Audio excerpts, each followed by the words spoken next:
میں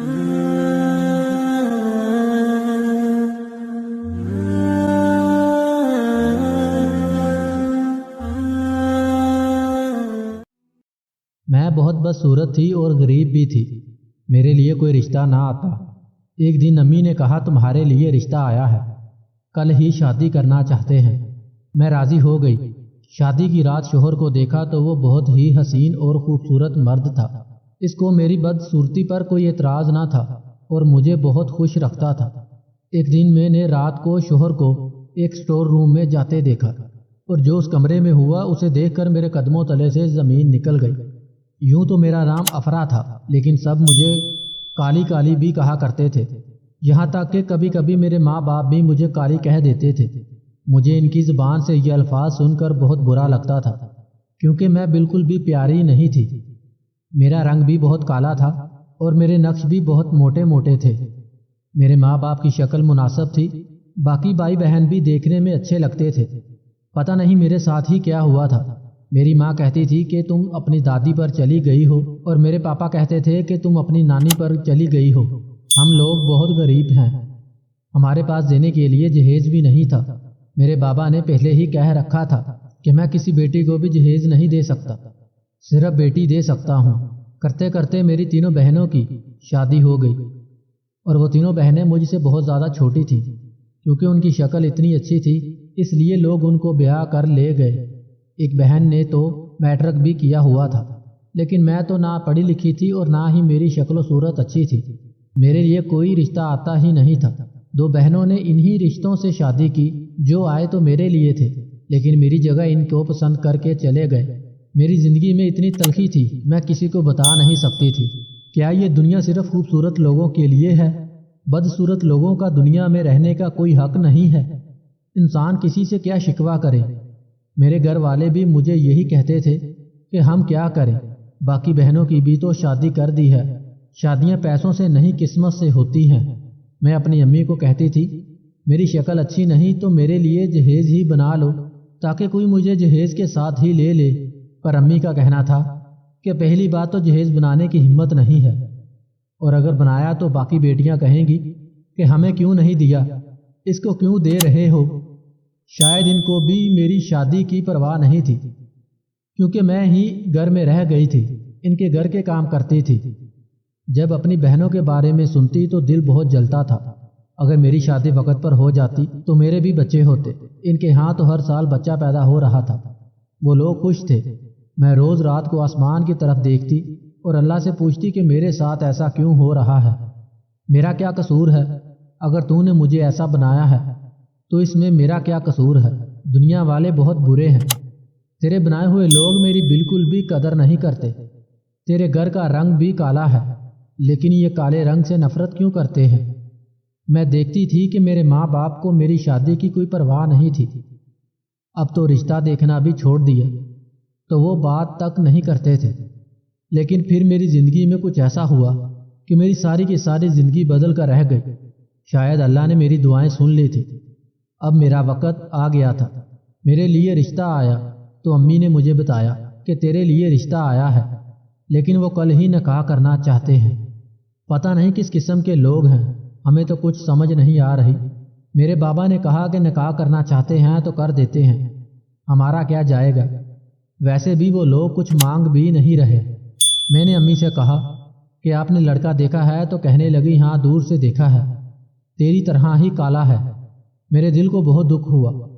میں نے کہا کہ امی ابھی سے اپنے داماد کو اس طرح کہہ رہی ہیں۔ میں نے شادی کے لیے ہاں کر دی۔ مجھے لگا کہ وہ شخص بھی میری طرح دنیا کا ستایا ہوا ہوگا۔ میں اس سے شادی کروں گی تو ہم دونوں کی جوڑی کیسی رہے گی؟ ہم دونوں ایک دوسرے کے زخموں پر مرہم رکھیں۔ شادی کے لیے ہاں کر دی۔ انہوں نے کہا تھا کہ اگلے دن دوپہر کے وقت آئیں گے اور دوپہر کو نماز کے بعد نکاح کر کے لے جائیں گے۔ لیکن جب میری ساری بہنیں بھی وہاں پر آ گئیں تو دلہے کو دیکھ کر سب کے پیروں تلے سے زمین نکل گئی۔ جس شخص کو دیکھ کر میری ماں نے کہا تھا کہ تیری طرح کالا ہی ہے، وہ بولا نہیں، وہ میرے دلہے کا ڈرائیور تھا۔ میرا دلہا تو بہت ہی زیادہ امیر، حسین اور خوبصورت تھا۔ اس کو دیکھ کر تو میں خود بھی حیران رہ گئی تھی۔ وہ شادی کرنے کے لیے تیار تھا اور بہت خوش نظر آ رہا تھا، جیسے اپنی مرضی سے شادی کر رہا ہو۔ اس کی ماں بھی بہت خوش تھی۔ انہوں نے میرے سر پر ہاتھ رکھا۔ سادگی سے نکاح کی رسم ہو گئی۔ میری ساری بہنوں کی شکلیں دیکھنے والی تھی۔ میرے سارے رشتہ دار مجھ پر رشک کر رہے تھے۔ وہ لوگ نہ صرف امیر تھے بلکہ لڑکا بھی بہت زیادہ خوبصورت تھا اور بہت ہی سمجھدار لوگ تھے۔ میرے شوہر کو دیکھ کر تو میری بہنیں ایسی ہی ہو گئی تھی کہ جیسے ان کے سر سے شروع ہوئی ہے اور پیروں پر آ کر ختم ہوئی ہے۔ کہنے لگی کہ ہم نے ماں باپ کی مرضی سے شادی کی، اس کو لگتا ہے اس کے صبر کا پھل مل گیا ہے۔ ہمیں تو ہمارے ماں باپ نے فقیروں کے ساتھ بیاہ دیا ہے اور اس کی شادی شہزادے کے ساتھ کی ہے جو امیر بھی بہت زیادہ ہے اور دیکھنے میں بھی شہزادے جیسا لگتا ہے۔ میرے اندر بھی خود اعتمادی آ گئی تھی۔ میں اپنے شوہر کے ساتھ سر اٹھا کر بیٹھی تھی۔ آخر یہ میری دعاؤں کا صلہ تھا۔ میں نے بہت کچھ برداشت کیا تھا۔ سچ کہتے ہیں دیر آئے درست آئے۔ میری قسمت چمک گئی تھی۔ میری شادی ایسے گھر ایسے شخص سے ہونا میرے سارے خاندان کی لڑکیوں کے منہ پر ایک کاری تماچا تھا۔ آج ان کے سر شرم سے جھک گئے تھے اور میرا سر فخر سے بلند ہے، لیکن دل ہی دل میں یہ بھی سوچ رہی تھی کہ کہیں یہ مجھ سے شادی کرنے کے بعد بدل تو نہیں جائے گا، کہ یہ 4 دن کی چاندنی اور پھر اندھیری رات والا سی تو نہیں آ جائے گا۔ پھر بھی مجھے اللہ پر بھروسہ تھا۔ جب ابھی تک سب کچھ اچھا ہوا تھا تو آگے بھی اللہ خیر ہی کرے گا۔ میں جب اپنے گھر میں آ گئی تو وہ گھر بھی بہت بڑا تھا، پورا بنگلہ تھا۔ اگلے دن ولیمے کی رسم میں سب نے یہ گھر بھی دیکھا اور ولیمہ اتنی دھوم دھام سے ہوا جتنی آج تک ہماری کوئی بھی شادی نہیں ہوئی تھی۔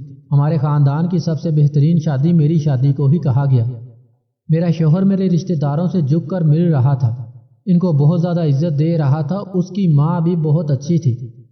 اس نے کہا کہ میں یہاں پر نہیں رہتی ہوں، یہ گھر صرف میرے بیٹے کا ہے، یہ یہاں پر رہتا ہے۔ میری ساس نے جب یہ بات سب کو بتائی تو عورتوں کے اور بھی منہ کھل گئے۔ وہ کہنے لگی ایک تو لڑکا اس کو اچھا مل گیا، امیر خاندان مل گیا، اوپر سے گھر بھی اکیلا۔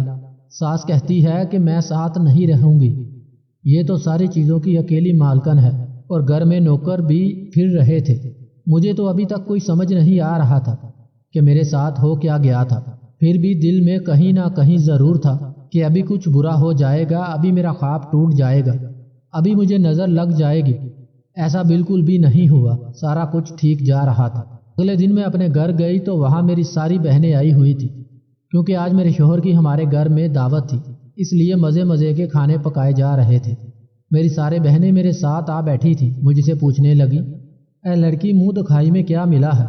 میں نے جب ان کو اپنی منہ دکھائی کا تحفہ دکھایا تو ان کے منہ کھلے کے کھلے رہ گئے، کیونکہ وہ 2 بہت خوبصورت سونے کے کنگن تھے۔ انہوں نے کہا کہ ہمیں تو 2000 دے کر تھرکا دیا گیا تھا۔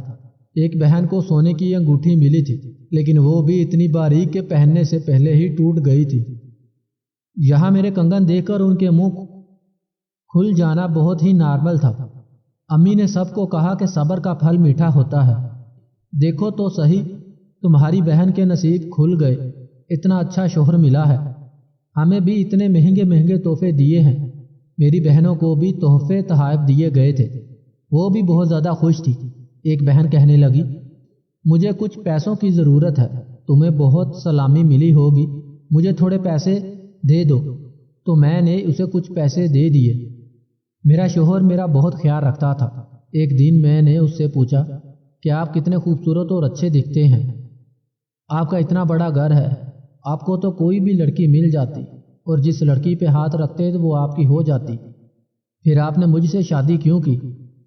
تو اس نے کہا کہ مجھے اچھی لڑکی سے شادی کرنی تھی، جیسا کہ تم نے کہا، مجھے تو کوئی بھی لڑکی مل جاتی، پر مجھے تو کوئی بھی لڑکی سے شادی نہیں کرنی تھی، مجھے کسی خاص لڑکی سے شادی کرنی تھی جو کہ تم ہو۔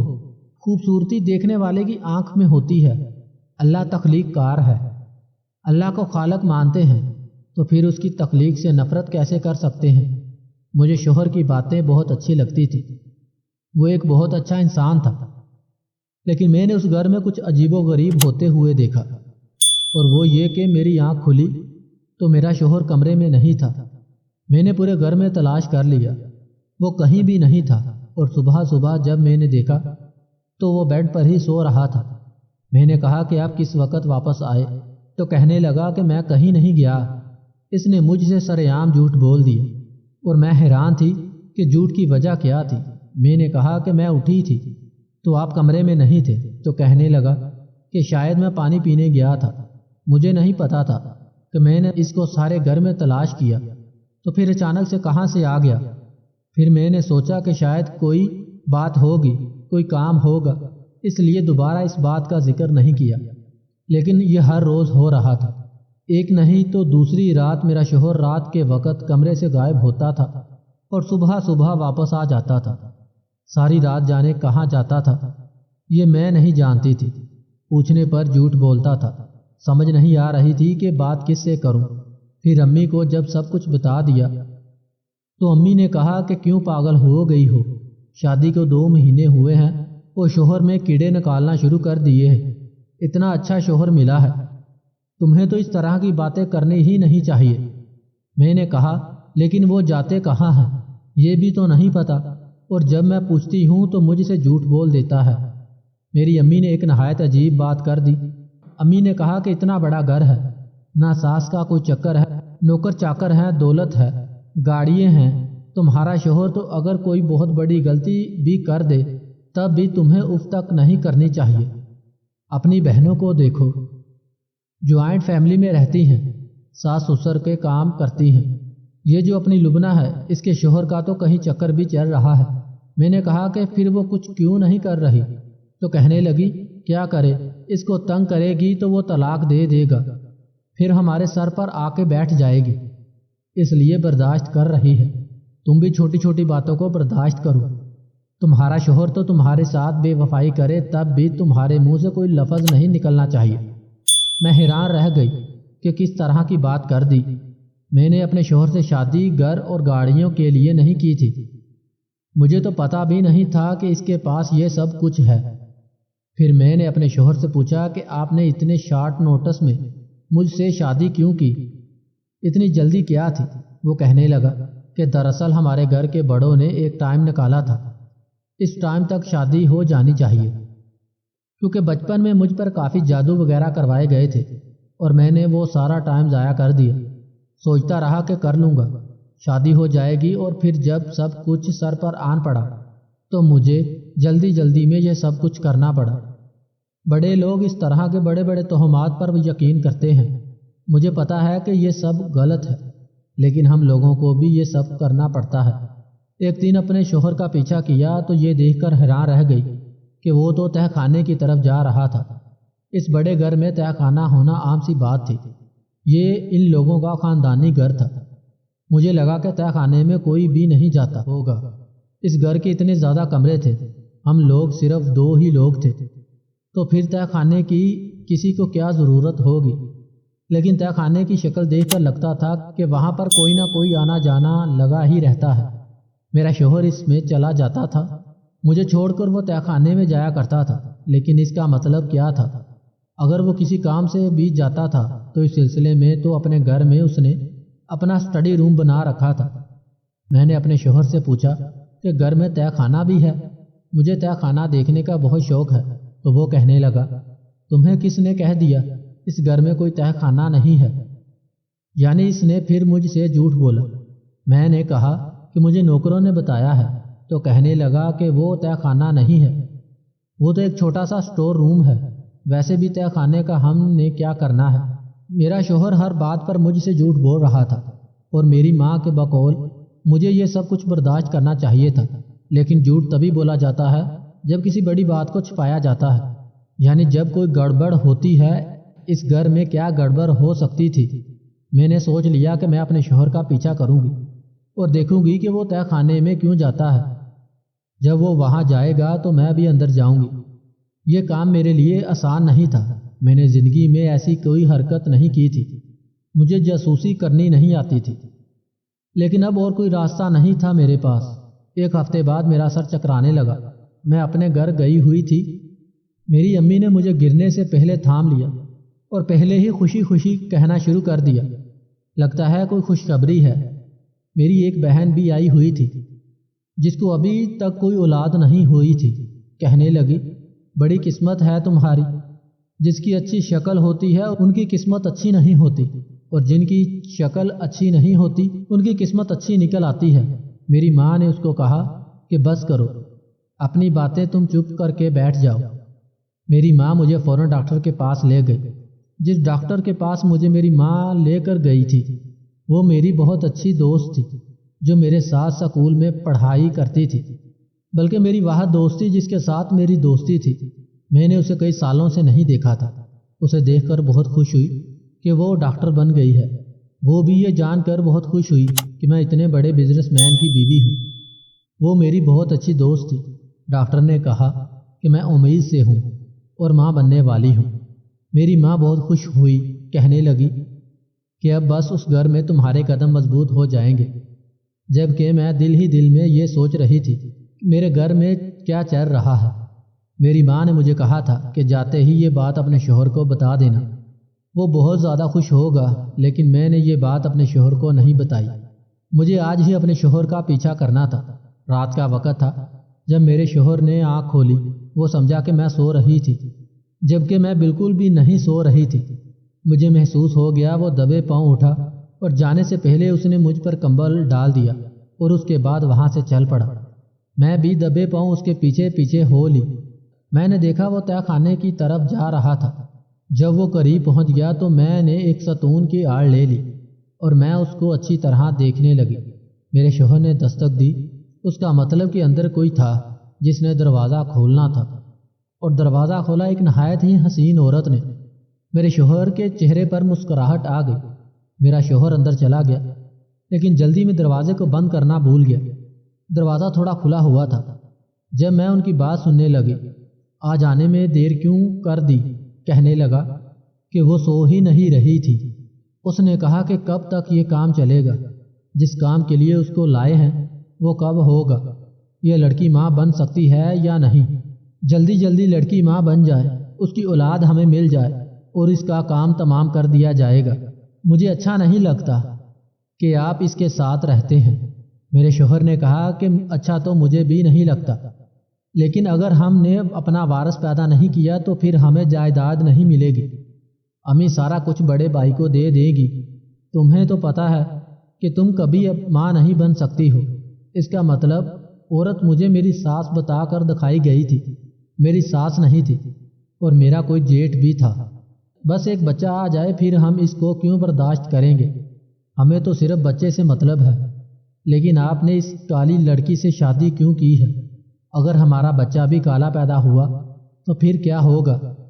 لیکن میرے شوہر نے کہا کہ یہی مل رہی تھی، اور کوئی مل بھی تو نہیں رہی تھی۔ غریب لوگ ہیں، اتنی جلدی بھروسہ کر لیتے ہیں۔ اب مجھے ساری گیم سمجھ آ گئی تھی، اس لیے مجھ سے اس نے شادی کی تھی، ورنہ یہ مجھ جیسی لڑکی کو اپنے گھر میں نوکرانی بھی نہیں رکھتا۔ اس کو صرف اولاد چاہیے تھی، اور یہ میرے شوہر کی پہلی بیوی تھی جو اس تہہ خانے میں چھپی ہوئی تھی۔ یہ بات شاید میری ساس کو بھی معلوم نہیں تھی۔ یہ لوگ میری ساس کو بھی دھوکہ دینے والے تھے اور مجھ سے میری اولاد لے کر مجھے جان سے مار دیتے۔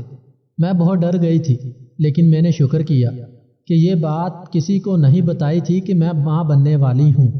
اپنی ماں کو بھی کہہ دیا تھا کہ یہ بات کسی کو نہیں بتانا، کیونکہ اس کے پیچھے کوئی بات ہے جو میں آپ کو بعد میں بتاؤں گی۔ میں ان لوگوں کے ساتھ لڑ نہیں سکتی تھی۔ اپنے کمرے میں آ گئی اور آرام سے ٹھنڈے دماغ سے سوچنے لگی کہ میں ان لوگوں کے سامنے کچھ بھی نہیں تھی۔ یہ آرام سے کسی بھی ٹائم میرا کام تمام کر دیتے اور میرے پیچھے لگنے والا کوئی بھی نہیں ہوتا۔ کون تھا جو کورٹ کچہری جاتا اور میرے لیے انصاف مانگتا؟ ایسی حالت میں مجھے کیا کرنا چاہیے تھا؟ ان کو مجھ سے اولاد چاہیے تھی اور اولاد میرے پاس آ گئی تھی۔ میں نے اپنی دوست سے رابطہ کیا جو کہ ڈاکٹر تھی۔ اس کو میں نے سب کچھ بتا دیا اور پھر اس نے ہی مجھے ایک آئیڈیا دیا۔ اس نے کہا کہ یہ بہت بڑے لوگ ہیں، ان کی بہو کو بھی بہت اچھی طرح جانتی ہوں، وہ بھی بہت زیادہ چالاک ہے، تم اکیلی ان سے کبھی بھی نہیں لڑ سکتی۔ اور تمہارے ماں باپ جو یہاں تک کہتے ہیں شوہر بے وفائی بھی کرے تو اس کے گھر سے واپس نہیں آنا، وہ تمہارا ساتھ کیا دیں گے؟ میری دوست نے مجھے ایک بہت ہی اچھا آئیڈیا دیا۔ میں اگلے دن اپنے شوہر کے سامنے کھڑی تھی۔ میں نے کہا کہ آج میرے سر میں تھوڑا درد ہو رہا تھا، مجھے چکر آ رہے تھے، تو میں ڈاکٹر کے پاس چلی گئی۔ مجھے لگا کہ کوئی خوشخبری ہے، لیکن ڈاکٹر نے مجھے بتایا ہے کہ میں کبھی ماں نہیں بن سکتی ہوں۔ میں بری طرح رونے لگی۔ میرا شوہر بھی حیران رہ گیا۔ میں نے رپورٹ بھی دکھائی جس کے نیچے ڈاکٹر کی اسٹیمپ بھی لگی تھی۔ وہ بھی اپنا سر پکڑ کر بیٹھ گیا۔ مجھے پتا تھا کہ وہ اب کیا کرے گا۔ اس نے مجھے اگلے ہی دن طلاق دے دی اور کہا کہ میں نے تم سے اولاد کے لیے شادی کی تھی، اگر تم کبھی ماں نہیں بن سکتی تو میں تمہیں گلے میں ڈال کر ڈول نہیں بجا سکتا۔ اس نے مجھے گھر سے نکال دیا۔ بہت دکھ ہوا مجھے اس معاشرے کی سوچ پر، بہت افسوس بھی ہوا، لیکن مجھے اپنی جان بچانی تھی، میں مرنا نہیں چاہتی تھی۔ اپنی اولاد کیوں دیتی میں کسی اور کو؟ یہ ساری کہانی ایک خط میں لکھ دی، اور وہ خط عورت نے اپنے شوہر کی اصل ماں تک پہنچا دیا۔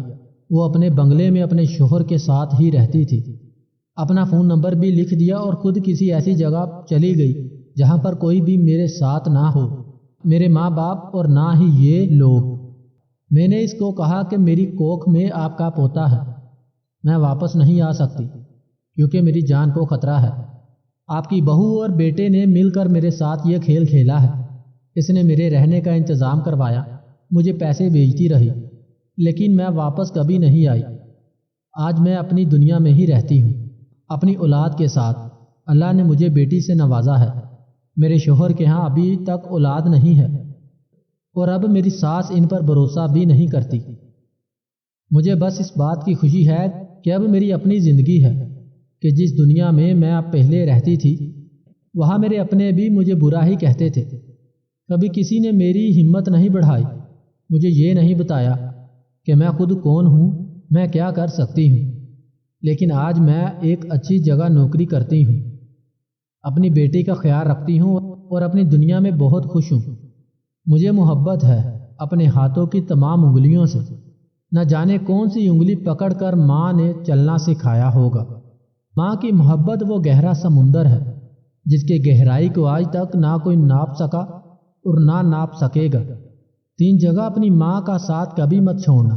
نمبر 1، جب وہ پریشانی میں ہو اور انہیں تمہاری ضرورت ہو۔ نمبر 2، جب وہ بوڑھی ہو جائیں، ان کا کبھی بھی کسی بھی وجہ سے ساتھ مت چھوڑنا۔ نمبر 3، جب وہ بیمار ہوں تو ان کی خدمت کرو، ان پر اپنی کمائی خرچ کرو، کیونکہ انہی کے پاؤں کے نیچے تمہاری جنت ہے۔